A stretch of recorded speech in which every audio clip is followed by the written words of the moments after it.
ургуулж үзсэн эндэр байж тэнцвэртэй мэдээллийг хүргэж байх болно. Құрметті көрермендер, Саян телевизиясы қоғам, саясат, экономика бағытында дайындаған жергілікті жердің іргістер жаңалықтарын сіздерге жеткізуге әзір болды.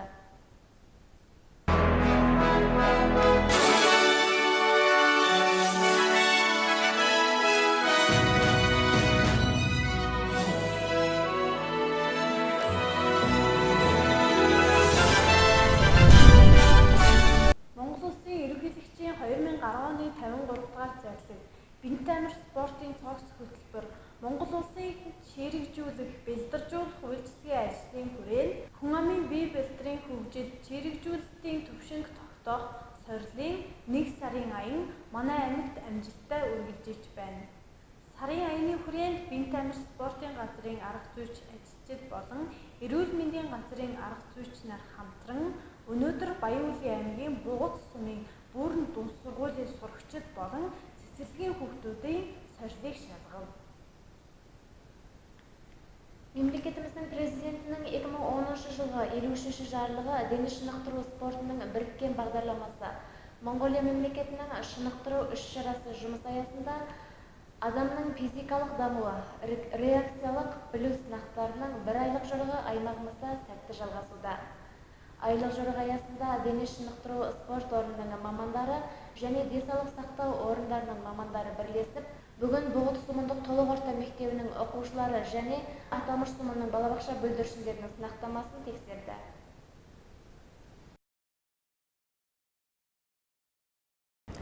Монгол Улсын ерөнхийлөгчийн 2010 оны 53 дугаар зарлиг Бэнт амир спортын цогц хөтөлбөр Монгол Улсын ширэгжүүлэх, бялдаржуулах үйлчилгээ ажлын хүрээнд хүн амын бие бялдрын хөгжил, ширэгжүүлэлтийн түвшин тогтоох сорилын сарын аян манай аймагт амжилттай үргэлжилж байна.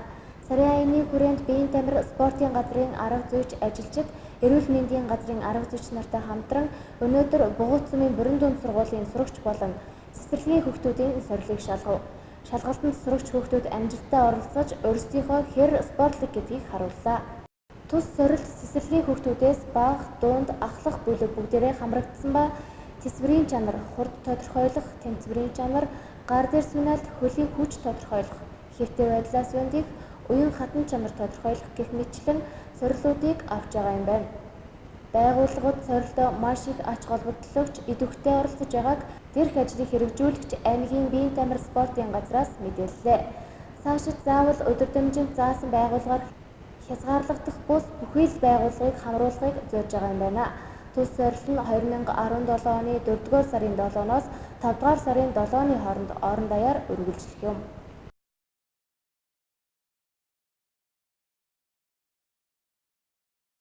Сүүлийн жилүүдэд манай аймгийн боловсролын түвшингээр 21 аймгийн хамгийн сүүлийн жагсаалтад байсан билээ. Тэгвэл өнөөдөр тус асуудлыг шийдвэрлэхээр аймгийн боловсролын өнөөгийн байдал гарц шийдэл нэртэй хилцүүлэг болж өндөрлөө.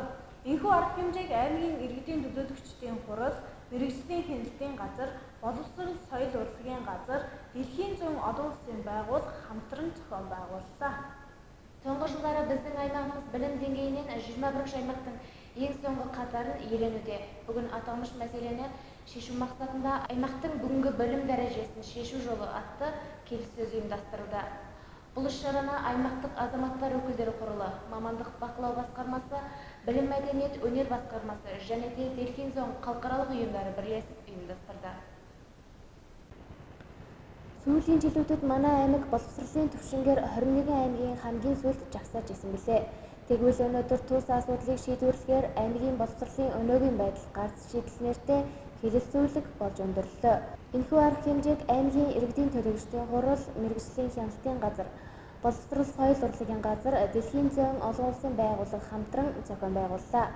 Хэлэлцүүлэгт сум болон аймгийн төвийн нийт сургуулиудын захирлууд болон нийгмийн төлөөллүүд оролцлоо. Өнөөдөр аймгийн иргэдийн төлөөлөгчдийн хурал, боловсрол байгууллага орчин, аялал жуулчлалын хороо хамтарсан аймгийн боловсролын газар, аймгийн мэргэжлийн хяналтын дэлхийн зүүн олон улсын байгууллагатай хамтарсан аймагт байгаа боловсролын салбарт бий болсон тулгамдсан асуудлуудын тухай зөвлөгөө нь хэлэлцүүлэг болж байна аймагт. Энэ хэлэлцүүлгээр бид нар бол сүүлийн хэдэн жил дараалал нь яригдсан одоо боловсролын салбарын одоо хамгийн улс даяар хамгийн сүүлийн байранд явж байгаа асуудлыг нэг ч гэсэн урагшлуулах, нэг ч гэсэн тулгамдсан асуудлуудын шийдэх талаас нь бодлогын хүрээнд асуудлыг бий болгоё гэдэг бүх сумуудын сургуулийн захирлууд, аймгийн төвийн хувийн сургуулийн захирлуудыг урьж оролцуулж байгаамаа. Тэгээ энэ хэлэлцүүлэг бол анхных нь цааш бол ийм хэлэлцүүлэг явагдана. Тэгжээд бид нар энэ хэлэлцүүлгийн дагуу ярилцж аймынхаа боловсролыг сайн нэг хамгийн сүүлийн байранд байгаа боловсролыг урагшлуулах талаас нь одоо гаргалгаа гаргаж ажиллах хэрэг болгоно. Монгол Ардын нэг зүйс хэсгийн үг байдаг. Бүгдээрээ хэлсвэл буруугүй, булаан өсөөр, бүлээн өсөөр уугаавал хэрэггүй гэдэг. Тэгээд эхний ээлжинд одоо сургуулиудынхаа захирлуудын санаа санджлагын сонсоод тэд нарт ямар тулгамдсан асуудал байна, тэрний мэдчихэд ярилцаа гэдэг ингээд өрсөн байгаамаа. Тэгээд энэ хэлсүүд бол нэлээд ажил хэрэгш сайн хэлсүүд болно гэдэгт итгэдэг байна. Баярлалаа. Энэхүү боловсролын хоцрогдлыг арилгах ухаалаг ирээдүй бий болгохын тулд салбарын төлөөллөлтүүдийн санал бодлыг солилцож, мөн Улаанбаатарт сургуулийн удирдлагуудыг сургах арга хэмжээ авахар төлөвлөжээ. Түүнчлэн жил бүр улсын хэмжээнд боловсролоороо тэргүүн байр эзэлдэг Урьхангай аймагт очиж туршлага солилцохоор болсныг боловсрол соёл урлагийн газрын дарга Заврэ онцлоо. За бүгінгі күні біз аймақтың барлық мектеп директорлары жаңағы азаматтық өкілдер құрылтайының басқарма мүшелеріне аймақтық аймақтық азаматтық құрылы мамандық бақылау орны жаңағы Делхин Зиолосын байгуулығы жаңағы біздің білім мәдениет өнер басқармасынан біздің аймағымыздың жалпы білім деңгейі бүгінгі деңгейі қалай, бізге қандай кедергі қайшылықтар болып жатыр, ары қарай не істеуіміз жөнінде жаңағы оқыту жүргізіп жатырмыз. Бұл оқытуда болғанда енді өзіндіктермен келіссөз ұйымдастырып жатырмыз. Бұл келіссөзімізде енді аймақ жалпы өкіметімізде өзгеріс жүріліп бір жылға таяу уақыт болып жатыр. Барлық директорымыз жаңадан сайланған. Сол себепті біз әр кімнің ойында не бар? Біз мына білім жүйесін жақсарту үшін не істеуіміз керек? Бізге қандай қайшылықтар туындап жатыр? Біз ары қарай не істесек осы білім саласын жақсартамыз деген жөнінде жаңағы келіссөзімізді ұйымдастырып, ары қарайғы істейтін жұмыс шараларымызды тоқтатып алу мақсатымыз негізінде. Үлгий сумын иргэний тэнхимд хуулиа дээдлийн арга хэмжээний хүрээнд нээлттэй хаалганы өдөрлөг зохион байгууллаа. Үүнд Үлгий сумын нийт албан хаагчид болон иргэд идэвхтэй оролцож, хуулийн талаарх асуух лавлах зүйлсээ асууж санал бодлоо хуваалцсан юм а. Үлгий сумына азаматтар жиын залында заңды құрметтейік іс-шарасы аясында ашық ес күндігі жүрді. Күндікке жұмысшылармен қатар бұқара халық белсенді қатысып, заң жөніндегі сұрақтарына жауап алып пікірмен бөлісті.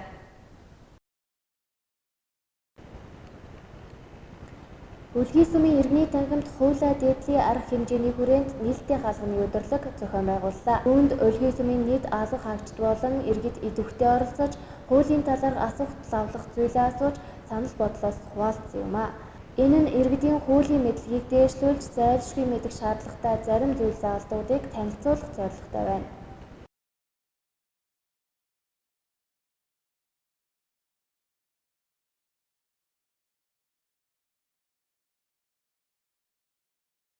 За сайн байцгаана уу хүмүүст үлдээчүүдээ. Тав хүндээ өнөөдрийн амар айтгая. За Үлгий сумаас өнөөдөр нээлттэй хаалганы өдөрлөг зохион байгуулж байгаа. Тав хүн мэдж байгаа. Өнгөрсөн сард аймгийн засаг даргын захирамж гарч хуулиа дээдлийн аяны хүрээнд 1 сарын аян зохион байгуулж байгаа. Өнгөрсөн 2-7 хоногт манай Үлгий сумаас хуулиа дээдлэх аяны хүрээнд хэд хэдэн ажлыг зохион байгуулж одоо 3-7 хоногт бид нар ард түмэнд нээлттэй хаалганы өдөрлөгийг зохион байгуулгыг шийдээд өнөөдөр нээлттэй хийсэн байгаа. За энэ нээлттэй өдөрлөгөөр бид нар манай Үлгий суманд үйл ажиллагаа явуулж байгаа бүх байгууллагуудын одоо энд өрж за өнөөдөр нэг өдөр манай Үлгий сумд үйлчилж байгаа бүх ард түмэнд хуулийн мэдлэгүүдийг хуулийн хүрээнд өөрөөсдийн мэдэх гэсэн цаашдаа зайлшгүй мэдих шаардлагатай хууль дүрм журмнуудыг одоо танилцуулах гэсэн утгатай нээлттэй халууны өдрөлгөө хийж байгаа. Энэ өдрөөр бол манай татврын албанаас хэдс тэгээ нийгэм бодлогын хэдсээс тэгээд бас манай иргэний бүртгэл мэдээллийн газраас одоо ихэнх нь манай өдгий суунд ирж байгаа ард түмэн бол ерөөсөө энэ талаар иргэний бүртгэл мэдээллийн талаар тэгээд нийгэм бодлого татврын албаны талаар нэлээд асуултыг асууж тэр талаар одоо энэ шийдэл явдаг. Тэр хүмүүсүүдийг бол одоо нэг сонхноос нэг бодоход нэг халгнаас ирээд өөрсдийн мэддэг юмудаа мэдэх гэсэн цаашдаа бол одоо мэдэх шаардлагатай юмуд бол өнөөдөр хууль мэдэлтэй болно гэсэн үг юм аа. Энэ ажлын хүрээнд манай өнөөдөр өдгий сумын одоо танай газрын бүх ажилчид бол одоо энэ нээлттэй халуун өдөрт манай одоо иргэний танхимд өнөөдрж юм байна. Эндээс одоо ард түмэн ирээл юмнууд асууж хууль мэдгээд дэшил сүүлийн үед гарч байгаа хууль журмуудаа танилцж цаашдаа бол манай их хурлаас гарсан засгийн газраас гарсан шийдвэр тогтоолуудаа танилцж хуулийн мэдлэгтэй болох юм аа. Тийм ашиглалтай юм аа. Тийм учраас энэ өдрийн нээлттэй халууны өдрөлт идэвхтэй олсыг давталж үрж байна. Зарим зүйл заалтуудыг мэдхгүйгээсээ болж иргэд гэм буруутай болгохтаа манай нийгэмд ажиглагддаг. Иймээс аймгийн сагдагийн газар Өлгий сумын удирдлагуудтай хамтран иргэдтэй оновчтой мэдээлэл өгөх асуултанд нь хариулах зорилгоор энэхүү арга хэмжээг зохион байгуулсан байна.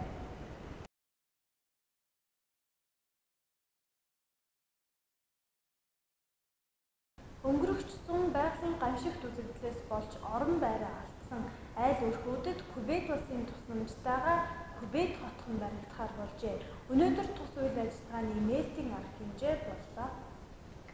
Өткен жазда табиғи апатты жағдайдан болып баспанасынан айырылған отбасыларына Кувейт елінің көмегімен Кубейт қалашығын орнату жоспары бекітілгенді. Бүгін осы қалашықтың тағанын тарту іс-шарасы болып өтті.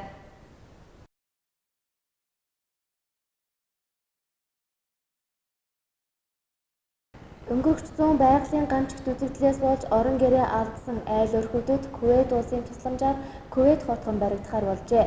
Өнөөдөр туус үйл ажиллагааны нээлтийн арга хэмжээ боллоо. Туус буйны үйл ажиллагааг манай аймгийн Улаан Загалмай хорой өдөртөн барилгын ажлыг 5 компани хийхээр зураг төслийг нь гаргасан байна. Аймағымызда бір жаңадан қалашық бой көтерген жатыр. Оны барлықтарыңыз естіп білгенсіз боларсыздар.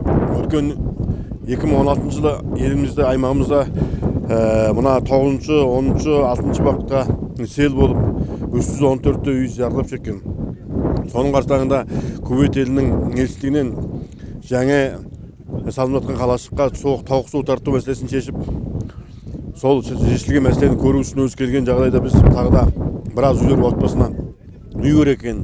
Және де бізден енді отбасы үйі жоқ азаматтардың бар екенін сол Кувейт елшілік пәтиққа біз дер кезінде айтқанбыз. Сол кісі біз бір қол ұшын созайық, біз бір көмек істейік деген айту сөз бойынша қыстай осы артынан түскен азаматтардың еңбек арқылысында бүгін аймағымызға Кувейт қалашығы деген қалашық тұрып, бұл іс игілікті іс болып, бұнда 35 жанұя осы жерге тірлік етіп, сол жанұяның әрбір уақытта тірлігі жақсарған еліміздің, аймағымыздың халқына жақсы қызмет атқаратын, аймағымыздың дамысына қызмет қосатындай осындай отбасы болса екен деп тілеймін. Болып жатқан іс-шара өткен 7 айдың онында біздің аймағымызда болған жаңағы өкінішті жағдай болған жаңағы оқыс оқиғадан табиғи апаттан. Осы апаттан зардап шеккен азаматтарға біз қол ұшын беру мына Қызылкерестердің бір міндеті. Сол арқылы біз жаңағы аймақ әкімдері бар, құрылтай төрағасы бар, басқа да азаматтар бар. Біздің Кувейт жаңағы елшілігіне осындай хат жолдағанбыз. Осы хаттың жолдау арқылы жаңағы Кувейт мұсылман елі бізге осыған көмектесейік деген жаңа бізге жауап берген. Міне бүгін сол орындалып біздің аймағымызға 35 үйдің құрамы жанында жаңағы мына Кувейт қаласы деген тағайындалып жатыр. Оған ары қарай жаңа мешіт, жаңа ыстық су, балалардың ойын алаңы, ары қарай бұл елдерімізге тағы да үлкен жаңа іс-шараларға мектеп, жаңа сесерлік, жаңағы басқадай жаңағы аурухана деген сияқты жұмыстарға біз қолдау қоршайық деп отыр. Сондықтан біз жер жаңағы қызмет жаңа біздің аймақтан жаңағы сынақтан компаниялар қандай компаниялар атқарады? Енді біріншіден мына мешітті мысалы жаңағы Мураб компаниясы дейді. Үйді жаңа көркем, интересанс, жаңағы маржан, Gold Construction деген компаниялар жаңа бөліп осында 5 компанияның осында сынатылған. Осы компаниялар бүгін жаңа жұмысын бастап жатыр. Осы азаматтарға енді ары қарай сапалы түрде жаңағы сурет жобасы бойынша уақытында осындай жұмыстарды бастап салады дегенге. Мынау қанша уақытта сыйғызылып бітеді құрылыс жұмыстары? Негізі болғанда біз осы 6 айдың 15-іне дейін осы іс-шараны бітіреміз деп отырмыз. 7 айдың 1-інде осының жаңағы ашылу салтанаты болады деп отырмыз. Отхон нь хотын заах орчинд байрлах бөгөөд 35 айлын багтаамжтай байна. Мөн цэцэрлэг сургууль хүүхдийн тоглоомын талбай болон сүм байрласан ногоон байгууламжтай болохоор төлөвлөгдсөн байна. Өчигдөр Эренхуй боловсролын 3 дугаар бөөрн дунд сургууль багш нарын урлагийн наадам болж өндөрлөө. Тус наадамд тухайн сургуулийн 4 зах аргын нэгдлийн багш нар оролцсон бөгөөд нэг зах аргын нэгдлээс 11 урлагийн нөмөр үзүүлснээс нийтдээ 44 урлагийн нөмөр үзүүллээ. Кеше жалпы білім беретін 3-ші толық орта мектебінің ұстаздар арасында өнер байқауы ұйымдастырылды. Өнер байқауға аталмыш мектептен 4 пән бірлестіктері қатысумен қатар, бір пән бірлестігінен 11 өнер көрсетіп, барлығы 44 өнер көрсетілді. Өчигдөр Эренхуй боловсролын 3 дугаар бүрэн дунд сургуульд багш нарын урлагийн наадам болж өндөрлөө. Туус наадамд тухайн сургуулийн 4 зах аргын нэгдлийн багш нар оролцсон ба нэг зах аргын нэгдлээс 11 урлагийн нөмөр үзүүлснээс нийт 44 урлагийн нөмөр үзүүллээ. Багш нар бүгдээрээ амжилттай оролцсон ба нийт 11 багшид бүгд найрамдах Хятад ард улсын Алтай хотод амрах эрхийн бичиг болон бүх зах аргын нэгдлийн мөнгөн шагналаар шагнасан байна. Шәкірттеріңізге білім берудің сыртында өнерлеріңізді шыңап, осындай бір кешкі, көңілді кешкі жақсы өткізгендеріңізге көп рахмет. Көп дайындалыпсыздар, әрине еңбек шығыпты, бағаладық. Өздеріңізде біліп отырсыздар, қандай кім, қандай болды дегенді. Әрине кеңес пішкен тоң келте болмайды дейді. Біз екеуміз маман екі адам отырсақ та қасымызда сіздерден өкіл ретінде отырған адамдар болды. Сол кісілермен бәріміз ақылдастық. Сондан кейін номинациялар 9 номинацияға сыналтында барлық 4 сәтті пән бірлестіктерін сынаттық деген сықылды. Сондықтан мына ойыннан жеңілсеңіздер де өмірде жеңілмеңіздер. Тус урлагийн наадамд шүүгчээр хөгжим драмын театрын бүжгийн багш Алтан Гуйг болон найруулагч Эртай нар оролцлоо. Ирэх намар тус сургуулийн төвхт 50 жилийн ойд зориулан олон үйл ажиллагаа зохион явуулсны нэг нь багш нарын урлагийн наадам юм.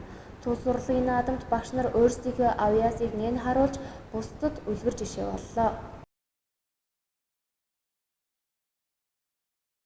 Одоо та бүхэнд Монгол банкны мөнгөний бодлогын хэлтсийн дарга Баяр Даваагийн ярилцлагыг хүргье. Энд назарларыңызға Монгол банкының ақша айналымының басшысы Баяр Давааның сұхбатын ұсынамыз. Инфляцийн төлөв байдлын тайлангийн үр ашиг болоод зам энэ удаагийн тайлан тусгагдсан асуудлуудын талаар ярилцахаар Монгол банкны мөнгөний бодлогын газрын захирал Баяр Давааг студид урьж авчираад байна. Танд өдрийн мэндийг хүргэсэн баярлалаа. За инфляцийн төлөв байдлын тайлангийн тухайд бол бидний хувьд байнга ашиглаж мэдээллүүдийг бас үзэгчдэд төлөхөө хүргэхийг боддог. За Монгол банкны хувьд ер нь яг инфляцийн төлөв байдлын тайлан хязгаарнаас хойш гаргаж байгаа. За яг инфляцийн төлөв байдлын тайлангаас иргэдийн хувьд чухам юу авах боломжтой юм? Ямар мэдээллийг? инфляцийн төлөв байдлын тайлангаас өмнө би нэг зүйлийг онцломоор байна л да. Тэр нь юу вэ гэхээр ер нь бол Төв банкны мөнгөний бодлогын үр нөлөө бол өөрөө ямар үед илүү сайн байдаг вэ гэхээр зэрэг бодлого нь нээлттэй олон нийтэд хүрч тайлбарлаж чаддаг. Тэр гаргаж байгаа шийдвэр нь шийдвэрийг олон нийт өөрийнхөө бодлого үйл ажиллагаанд тусгадаг. Энэ нь өөрөө нөгөө тэдгэрийн зах зээлд оролцогчид, мэргэжлийн тоглогчдын өөрийнх нь шийдвэрт нөлөөлж чадах юм бол энэ өөрөө хүлээлтээр дамж мөнгөний бодлогын үр нөлөө бол эдийн засгт илүү хүчтэй очдог гэж үздэг. Тэгэхээр зэрэг энэ олон нийттэй харилцаан дээр бол Монгол банк бол сүүлийн үед бол нэлээд ач холбогдол өгч энийг бол сайжруулах чиглэлээр бол анхаарч ажиллаж байна л. Тэгэхээр зэрэг энэний сүүлийн жилүүдийн авч хэрэгжүүлж байгаа арга хэмжээний нэг хэсэг нь бол өөрөө инфляцийн төлөв байдлын тайлан юм байна. За инфляцийн төлөв байдлын тайлангаас гадна өөр одоо Монгол банкнаас ямар байдлаар мэдээлэл авч болох уу гэвэл яг шууд мөнгөний бодлоготойгоо шууд холбоотой гэх юм бол мөнгөний бодлогын зөвлөлт хуралцсны дараагаар мөнгөний бодлогын мэдээлэл гэж бол гардаг. За тэр мөнгөний бодлогын мэдээлэл бол өөрөө маш товчхон нэг хуудсанд ингээ багтчихсан. Тэгтээ бодлогын шийдвэр гаргахад харгалзан үтсэн хүчин зүйлүүдийг ингээ маш одоо товч байдлаар тэнд бол тусаж өгсөн байдаг. За энэ дээрээс бол тэр Төв банкны мөнгөний бодлогын мэдээллийг ингээ унших байдал бол ер нь ингээ бусад мэргэжлийн эдийн засгийн сэтгүүлчдийн хувьд, судлаачдын хувьд, хөрөнгө оруулагчдын хувьд бол бүр ингээд баг нэлээд мэргэжлийн өндөр түвшинд гарчихсан. Ийм үг хэрэгэлсэн байвал тэгэх гэж байгаа юм байна. Ийм үг хэрэгэлсэн байвал одоо чангарч магадгүй юм байна бодлоод цаашдаа. Ийм үг хэрэгэлсэн байвал суларч магадгүй юм байна гэдэг. Тэгэхээр зэрэг ийм анализууд бол явж идэг. Тэгэхээр зэрэг энэ утгаар нь ингээд харах юм бол ер нь тэр мэдээлэлээс хараад хүмүүс ирээдүйд мөнгөний бодлого яах юм бэ гэдгийг таах гэж оролдож байгаа гэсэн үг.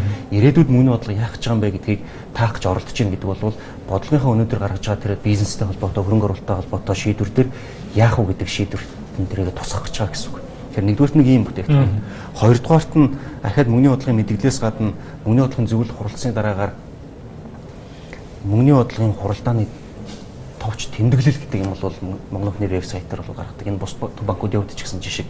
Гэхдээ энэ дээр бол энэ бол юу байдг вэ гэхээр зэрэг арай дэлгэрэнгүй.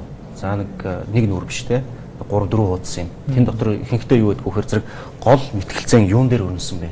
Анхаарах асуудлууд юу байсан бэ? Шийдвэр гаргах үндэслэл нь юу байсан бэ?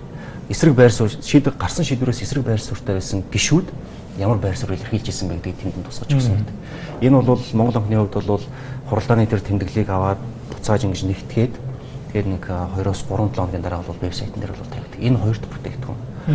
Гурав дахь бүр дэлгэрэнгүй бүтээгдэхүүн нь одоо энэ бидний өнөөдрийн ярих гэдэг байгаа инфляцийн төлөв байдлын тайлан юм байна. За энэ инфляцийн төлөв байдлын тайлан гэдэг бол өөрөө юу вэ гэхээр зэрэг мөнгөний бодлогын зөвлөлийн хурал болохоос өмнө бэлтгэгдэж дуусаад энэ дээр үндэслээд мөнгөний бодлогын зөвлөл рүү мөнгөний бодлогын газраас санал боловсруулад гишүүдэд хүргэдэг. Тэгэхээр зэрэг энэ бол суур материал гэсэн үг.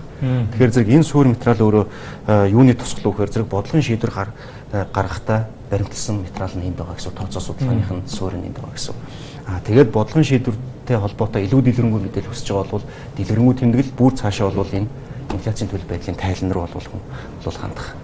Эндээс мэдээлэл авах бол юм боломжтой юм байна.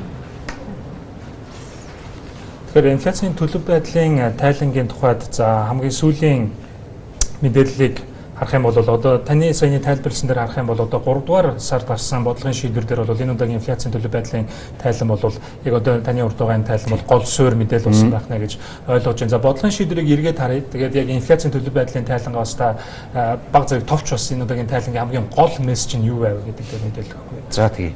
Тэгэхээр зэрэг ерөөсөө инфляцийн төлөв байдлын тайлан ингээд тавьж байгаа би дахиад хэлэхэд бол энэ өөрөө ерөөсөө л мөнгөний бодлогыг Төв банкны үйл ажиллагааг нээлттэй ил тод байлгах гэж байгаа оролдлого. Энэ өөрөө нээлттэй ил тод байснараа яаж нөхөр зэрэг илүү хариуцлагатай байдал руу түлхэж байгаа гэсэн үг. Хариуцлагатай байдал руу түлхэж яах гэдэг бол эргээд мөнгөний бодлогын шийдвэр илүү үр нөлөөтэй байх, олон нийтнийг таамаглахуйц болгох гэж байгаа ийм орлого юм байна. Тэгэхээр зэрэг энэ удаагийн бодлогын шийдвэр энэ материал дээр бол үндэслэж гарсан. Тэгээд энэ материалын одоо энэ мөнгөний бодлогын газраас ингэж боловсруулж гарч байгаа инфляцийн төлөв байдлын тайлан бол нэг ерөнхийдөө хоёр үндсэн хэсгээс бүрдэж байгаа юм. Нэг нь болохоор зэрэг эдийн засгийн өнөөгийн төлөв байдал ямар байв, ирээдүйн төлөв байдал ямар байх нь гэдэг дээр бол анхаарал хандуулдаг. Тэгэхээр зэрэг энэ хоёрыг бүгднийг нь базаад яг хураангуй гэдэг дотор нь бол ихэнд нь байж байгаа. Тэр хураангуйг уншихад цаашаа юу байх вэ гэдэг нь харагдчихна гэсэн үг шүү дээ. Тэгэхээр зэрэг ирээдүйн төлөв байдал ямар байх нь гэдэг зүйл өөрөө юун дээр үндэслэж гарч байгаа вэ гэхээр зэрэг тэр өнөөгийн төлөв байдал дээр хийсэн шинжилгээ тэгээд тэрийг шинжилгээг хийснийхаа үндсэн дээр цаашаа янз бүрийн загварын тооцоол судалгаа таамаглалууд хийгээд инфляц ойрын 1-2 жилдээ ямар байх нь вэ? Эдийн засгийн өсөлт ямар байх нь вэ?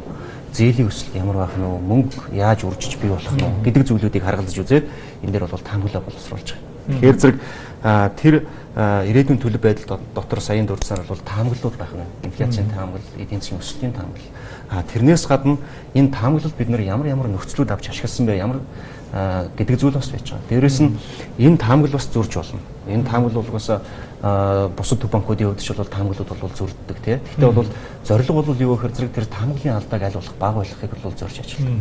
Тэгээд шинэ мэдээлэл гарч ирээд дараагийн улирлын таамаглал руу яваад орохоор зэрэг өмнө нь хийсэн таамаглал энэ удаад яагаад зурсан бэ гэдэг буцаага тайлбарладаг. Тэгэхээр зэрэг тэр тайлбар өөрөө эргээд юутайгаа уялддаг вэ гэхээр зэрэг өмнөх бодлогын шийдвэр гаргаж явах үед харгалзан үзэжсэн тэр тодорхой бус байдлын хүчин зүйлүүд яаж өөрчлөгдсөн бэ? Юунаас болоод таамаглал зурчуу гэдэг зүйлүүдээ бол эргээд тайлбарлаж тэгээд тэрийг олон нийтэд ойлгуулах замаар ингэж цаашаа бол явж байгаа юм. Олон улсад яг туршлага талдаа жишээ нь ямар байдیں۔ Холбооны нөөцийн банк одоо гэдэг юм уу Японы төв банк гэхээр бид бол Minutes гэдэг банк хүлээж идэг тэмдэглэлийг яг эндээс бол одоо бодлогын зөвлөлд багтж байгаа гишүүдийн хувьд яг ямар санаа бодолтой байгаа вэ гэдгийг илүү хөрөнгө оруулагчдын хувьд анхаарал хүлээж идэг шүү дээ. Яг энэ шиг олон улсын туршлага талдаа яг инфляцийн төлөв байдалтай одоо байдлын тайланч гэдэг юм уу яг иймэрхүү туршлага нь ямар байдлаар вэ? Тийм одоо түрүүний нөгөө миний хэлээдсэн 2-3-7 хоногийн дараа төв банкны вебсайтн дээр тийм хурангууд тэмдэглэгээд гардаг гэдэг чи яг наадахт нь. Тэгэхээр зэрэг энэ дээр манайх бол яг хөө зарим улс орнууд дээр ингээд мөнгөний бодлогын зөвлөлийн гишүүдийн баримтсан байр суурийг нэр устдаа ингээд тавих уугүй юм тэргээд янз бүрийн маргаантай асуудлууд байдаг. Тэр нэргээд тэрүүний хараат ус байдалд нөлөөлөх уугүй юм тэргээл. Тэгэхээр манайх бол Монгол банкны хувьд бол гишүүдийн гаргасан байр суурийг одоо гишүүдийн нэрсгүйгээр бол тэнд бол тавьдаг. Тэгээд инфляцийн төлөв байдлын тайлбар тэрийг одоо яг нэг хөрөнгө оруулагч тэр тэмдэглэлийг харсныхаа дараагаар өшөө дэлгэрэнгүй мэдээлэл хэрэгтэйхэн бол илүү ханддаг гэж ойлгож болно. Одоо юу нэг ашиглалт хэр хангалттай байгаа гэж та үзэх. Жишээ нь одоо юу гэдэг тод арилжааны банкуд гэдэг юм уу? За эсвэл ямар нэгэн байдлаар тогтмол арилжаанд ордог хүмүүсийн хувьд яг энэ мэдээлэлтэй хэр хангалттай ер нь танилцаж явдаг юм. Одоо түрүүн та нөгөө ихнийхээ асуултанд асуусан хизээс ер нь гаргаад эхэлж вэ гэдэг. Тэгэхээр зэрэг энэ инфляцийн төлөв байдлын тайланд бид нэр 2015 оны 1-р удирлаас турш ингэж гаргаж эхэлсэн байгаа. Тэгээд одоо энэ чинь 2 жил болж байна тий. Тэгэхээр зэрэг ер нь бол анх эхэлсэн хойноос ингээл аль болох ингээд сайжруулаад урагшлуулах гал ингээл явж байгаа юм. Тэгэхээр зэрэг бид нар энэ удирлаас бол бас харьцангуй нэлээд идэвхтэй болвол энэ дээр ажиллая гээд жоохон төлөвлөгөө гаргацсан явж байгаа. Тэрний хүрээнд ч гэсэн өнөөдөр одоо ингээд танай телевиз бид нарыг ураад ингээд оролцуулж байна. Тэгэхээр өмнө нь бол бид нар юу хийсэн бэ гэхээр зэрэг банкуудын холбоон дээр өнгөрсөн жилийн хэдгээр улиралт хэлээ бид нар очныг танилцуулга хийжсэн банкуудын одоо хөрөнгө зохицуулалтын газрынхан эрсдлийнхнийг зөвлөж жаад бид нар ийм тайлан гаргалаа. Та нарын нэг ингэж уншиж танилцж болно. Энэ дээр бид нар ийм мэдээллүүдийг агуулсан байгаа. Эрсдэлтэй холбоотой та бүхэн чинь анхаарал хандуулж байгаа юм чи ийм мэдээллүүдийг авч болно гэд. Тэгээ бүр яаж уншиж болох уу гэд тийм ярьсан байгаа. Бусад улс орнуудын инфляцийн төлөв байдлын тайлан яаж гардгийг, ямар ач холбогдолтой энэ статистик бусад улс орнууд яаж яана гэд тэр бүгдийг танилцуулаад ингэ явсан. Сая өнгөрсөн энэ 7 хоногийн эхэнд бас банкны холбоон дээр арилжааны банкуудын эрсдлийн удирдлага дээр ажилладаг хүмүүстээр бас манай мөнгөний бодлогын хэлтсийн захирал уран сууд очиж танилцуулга хийсэн байгаа. Одоо дээрэс нь ихтэй сургуулиудын оюутнуудад бас энийг авч ашиглаж болно. Та бүхэн эдийн засгаас сурч байгаа оюутнууд гэдэг тэн дээр бас танилцуулга хийж байна. Дээрэс нь олон нийт судлаачид бас энийг хандж байна. Одоо ингээд дэх мэтлэнгээр одоо энийг бол ингээд сурталчилж эхэлж байна л да. Тэгэхээр тайлангийн хувьд юм байж. Тэгвэл хамгийн сүүлд гаргасан одоо өнгөрсөн оны 4-р улирлын тайлангийн одоо гол дүгнэлт нь юу байв яг Монголын эдийн засаг талаас?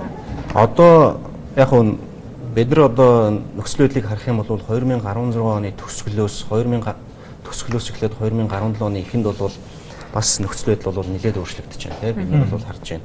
Өөрөөр хэлэх юм бол анх 2016 оны дунд үе гэхэд бол валютын зах дээрх нөхцөл байдал, эдийн засгт оролцогчид, зах зээл дээр туулагчдын хүлээлт ер нь бол их тийм тодорхойгүй, эдийн засаг ер нь яах гэдэг нь мэдэгдэхгүй, уул уурхайн бүтээгдэхүүний үн яах уу гэдэг нь тодорхойгүй, төсвийн бодлого цаашдаа яах юм гэдэг нь мэдэгдэхгүй. Ингээд нөгөө эдийн засаг дээр маш их тодорхой бос байдлууд бол бий болсон байсан. Хөрөнгө оруулагчид өөрсдөө бизнесийнхаа төслийг цааш нь өргөжлүүлэх үү, зогсоох уу, жоохон сааруулах, хурдын сааруулах уу, шинээр төсөл эхлүүлэх үү, болох уу гэдэг бүх юм ингээд тодорхой ус байдалд орсон. Өөрөөр хэлбэл ийм нөхцөл байдалтай байсан. Одоо тэгэхээр зэрэг сүүлийн энэ хугацааг харах юм бол хэд хэдэн эерэг зүйлүүд бол эдийн засгт ажиллаж байна л да. Тухайлх юм бол нэгдүгээр 2016 оны сүүл хагасд бол бидний экспортын гол нэрийн бараа бүтээгдэхүүнийн үн дээр бол нэлээд аятайхан сэргэлтүүд бол ажиллаж байна. Зэсийн үн дээр байна, нөөцний үн дээр байна.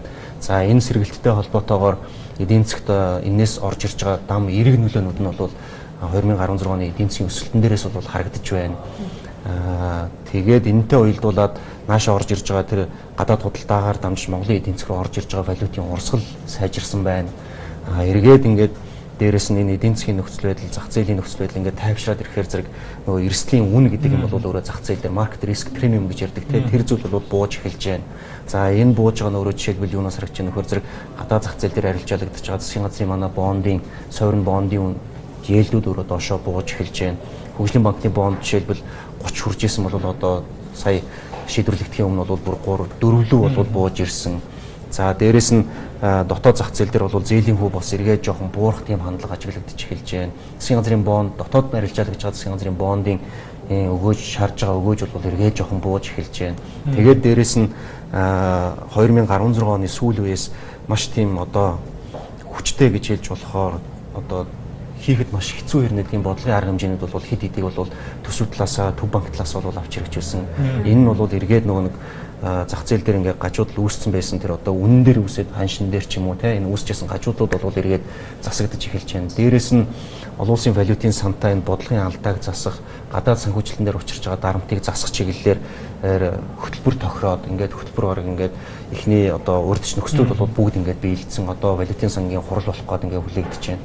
Тэгээд энэ нөхцөл байдлууд бол эргээд гадаад эдийн засгийн Монголыг сонирхож байгаа хөрөнгө оруулагч нар дээр бол маш тийм эерэг мэдээлэл болж очиж байна. За энэ нь эргээд сая Хөгжлийн банкны тэр 580 сая долларын бондын арилжаан дээр бол ирсэн захиалгын хэмжээс бол маш тодорхой харагдаж байгаа. Тэгээ буцаад хөрөнгө оруулалтын банкудаа уулзаад ирэхээр зэрэг Монголыг бол шал өөр нүдээр харж байна. Гэх мэтлэн одоо ингээд эдийн засгийн маш их тийм эерэг зүйлүүд бол сүүлийн үед их дамгаалж байна л да. Тэгэхээр зэрэг нэлээд сүүл одоо харж байгаа жишээ нь Азийн хөгжлийн банк, Дэлхийн банк саяхан бас тайлангуу төлөв таамгуудаа бол танилцуулсан. Азийн хөгжлийн банкны үед бас харьцангуй эерэг тал руугаа чиглэсэн байлаа. Дэлхийн банкны үед бол хараа эрсдэл талыг нэлээд тооцож энэ удаагийн шинжилгээгээ бол хийсэн гэдгээ ч өөрөөсөө тайлбарлаж ирсэн. Эрсдэл бол үргэлж байдаг асуудал. Яг одоо энэ инфляцийн төлөв байдлын тайлан дээр бас тодорхой байдлаар ямар эрсдлүүдийг нэлээд онцолж тогтоож оруулсан байна. Хоёр дахь инфляцийн төлөв байдлын тайлан дээр одоо хэрвээ та бүхэн харах юм бол за ер нь энэ дээр ч биш бид нар нөгөө мөнгөний бодлогын зөвлөлийн шийдвэр гарсны дараагаар олон нийтэд хүргэсэн мэдээлэлээр ч гэсэн дурдж ирсэн. Тэр нь юу вэ гэхээр зэрэг хэдийгээр бид нар 2016 оны сүүлээс ингээд манай экспортын барааны үнэн дээр эерэг өөрчлөлтүүд гараад худалдааны нөхцөл ингээд сайжирч байна тийм нөгөө terms of trade гэж ярьдаг. Тэр зүйлэн дээр эерэг өөрчлөлтүүд гарч эхэлж байна. Тэгэхээр энэ тэгтээ цаашаа хэр удаан хугацаанд тогтвортой байх болоо гэдэг зүйл бол нэлээд бас тодорхой бос байсан. Зэсийн үнэн дээр, алтны үнэн дээр Америкаас явуулж байгаа бодлого гэх мэт энэ зүйлүүд хятадын талаас гээд ингээд нөгөө нэг бас тодорхой ус байдлууд бол нэлээд байгаа. Та түрүүн бас асуултандаа дурдлаа. Тодорхой ус байдлын эрсдэл бол угаасаа байдаг. Тэгэхээр зэрэг Дэлхийн банк бол тэн дээр бас нэлээд консерватив хандсан гэж байна. Төв банк ч гэсэн бас яг иймэрхүү зүйлүүд дээр бол нэлээд консерватив ханддаг бол байгууллага байдаг. Ер нь бус орнуудын туршлагаас харахад Монгол банк ч гэсэн мөн ялгаа байхгүй. Энэ дээр бол бас л сая өмнөх нэгдүгээр улирлын бодлогын мөнгөний бодлогын зөвлөлийн хурлаас гаргасан шийдвэр бол энэтэй л холбоотой. Өөрөөр хэлбэл энэ дэлхийн зах зээл дээр байгаа үн яах нь бас яг харъя хэлбэлцэл өндөртэй байна. Цаашаа энэ гайгүй түвшиндээ тогтворчих нь уу? Дээрээс нь төсвийн энэ байдал яаж өөрчлөгдөх нь уу? Олон улсын валютын сантай хийж байгаа хэлцээрүүд цаашаа яаж өрнөх нь үү? Гэх мэтлэн энэ зүйлүүдийг харгалзан үзээд ер нь энэ удаадаа мөнгөний бодлогын хөв хിവэр хадгалъя. Энэ зүйлүүд харьцангуй тодорхой усны дараагаар эргээд хуралдах энэ зүйл бол нээлттэй. Дараагийн хурлаар бол хэлцэх бууруулах, өсгөх, хിവэр нь хадгалах, өөр хэрэгсэл оруулж ирэх энэ бол нээлттэй гэдэг байдлаар бодлогын шийдвэр бол гарсан байгаа. Эрхэм үзэгчдээ Саян телевиз нийгэм улс төр эдийн засгийн чиглэлээр бэлтгэсэн орон нутгийн чанартай оргил цаг мэдээллийн хөтөлбөрөөр та бүхэнд хүргэлээ. Одоо хөтөлбөрийн төгсгөл та бүхэн маргааш өдрийнхөө өрнгийн зурхайг хүлээн авч үзээрэй. Құрметті көрермендер, Саян телевизиясы қоғам, саясат, экономика бағытында дайындаған жергілікті жердің іргіл сай жаңалықтарын назарларыңызға ұсынды. Жаңалық соңында сіздер ертеңгі жұлдызнамамен таныс болыңыздар.